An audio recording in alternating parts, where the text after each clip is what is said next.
Cake കട്ടിങ്ങോടുകൂടി ഈ വർഷത്തെ അച്ഛൻ്റെയും അമ്മയുടെയും വെഡ്ഡിങ് ആനിവേഴ്സറി സെലിബ്രേഷന് സമാപനം. അപ്പോൾ നമ്മളന്ന് ഉച്ചയ്ക്ക് വാങ്ങിയ കേക്ക് കട്ട് ചെയ്യുകയാണ്. ചോക്കോലാവ കേക്കാണ് വാങ്ങിയത്. അപ്പോൾ ഞാൻ പറഞ്ഞില്ലേ, ക്രീം ബേസ്ഡ് കേക്ക് വേണ്ട എന്നുള്ളൊരു തീരുമാനം ഉള്ളത് കൊണ്ടാണ് ഇങ്ങനെ ഏതെങ്കിലും ഒരു കേക്ക് മതി, ജസ്റ്റ് അപ്പോഴത്തേക്ക് മാത്രം കഴിച്ചിട്ട് ആ കൊതി അങ്ങ് മാറ്റാമെന്ന് കരുതിയത്. അങ്ങനെ കേക്ക് കട്ടിങ് എല്ലാം കഴിഞ്ഞു. നമ്മൾ ഹാപ്പി ആനിവേഴ്സറി എല്ലാം പാടി പറഞ്ഞു. അങ്ങനെ എല്ലാവർക്കും കേക്കെല്ലാം കൊടുക്കുകയാണ്. നല്ല കേക്കായിരുന്നു, പക്ഷെ കുറച്ച് മധുരം കൂടുതലുള്ളത് പോലെ എനിക്ക് തോന്നി.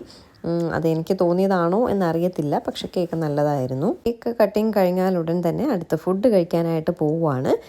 ഫുഡെന്ന് പറയുന്നത് ഉച്ചയ്ക്ക് വാങ്ങിയ മന്തി റൈസിൽ ഒരുപാട് റൈസ് ബാക്കിയുണ്ടായിരുന്നു. പിന്നെ ചിക്കനെല്ലാം വാങ്ങി കറിയെല്ലാം വെച്ചു. പുറത്ത് പോയി കഴിക്കാമെന്നാണ് കരുതിയത്, പക്ഷേ റൈസ് ഇത്രയും ബാക്കി വന്നതുകൊണ്ടാണ് ചിക്കൻ വാങ്ങി പിന്നെ ചിക്കൻ കറിയും കൂട്ടി കഴിക്കാമെന്ന് കരുതിയത്. ചിക്കൻ കറി മാത്രമല്ല, ഫ്രൈ ഉണ്ടായിരുന്നു, കപ്പ പുഴുങ്ങിയതുണ്ടായിരുന്നു, പിന്നെ ഗോതമ്പ് പുട്ടെല്ലാം അവിച്ചതുണ്ടായിരുന്നു.